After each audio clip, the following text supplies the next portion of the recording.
नमस्कार शासनची या YouTube channel आप सर्वांचं खूप खूप स्वागत आहे. तर आता जी घडीची सर्वात मोठी ब्रेकिंग न्यूज म्हणजे राज्य सरकारी कर्मचाऱ्यांना माहे जानेवारी 24 वेतन अदा करण्याबाबत महत्त्वाचा शासन निर्णय निर्गमित. त्या संदर्भात या एपिसोडच्या माध्यमातून संपूर्ण अपडेट आता पाहणार आहोत. तत्पूर्वी मी आपल्याला सांगू इच्छितो, आपण चॅनल नवीन असाल तर चॅनलला सबस्क्राईब करायला त्याला आजचे नवीन अपडेट सविस्तर समजून घेऊ. त्याला सुरू करूया.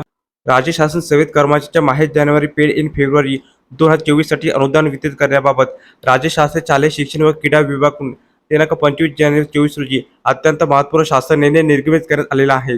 अर्थसंकल्पीय वितरण प्रणालीवर प्राप्त झालेल्या अनुदानाचा निधी नियंत्रक अधिकारी आयुक्त शिक्षण महाराष्ट्र राज्य पुणे यांना वितरित करण्याची बाब राज्य शासनाची विचाराधीन होती. त्यानुसार राज्य शासनाकडून लेखा शिक्षण नियंत्रक अधिकाऱ्यासह वितरित करण्यात आलेले अनुदान शासन निर्णयामध्ये नमूद करण्यात आलेले आहे.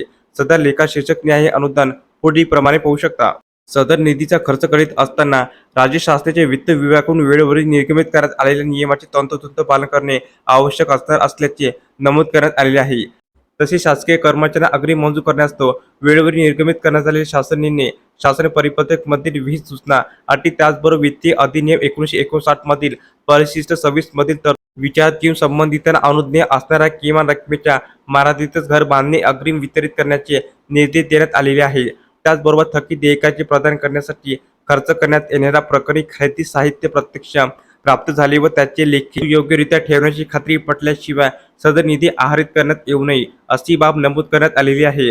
तर अशा प्रकारे सरकारी कर्मचारी संदर्भात अतिशय महत्त्वपूर्ण अपडेट या एपिसोडच्या माध्यमातून आपण पाहिली आहे. तर हा व्हिडिओ वापस आवडला असेल तर चॅनलला नक्की सबस्क्राईब करा, लाईक करा, कमेंट करा आणि असेच नवनवीन अपडेट मिळण्यासाठी शासन ज्या युट्यूब चॅनलला सबस्क्राईब करायला अजिबात चुका. धन्यवाद.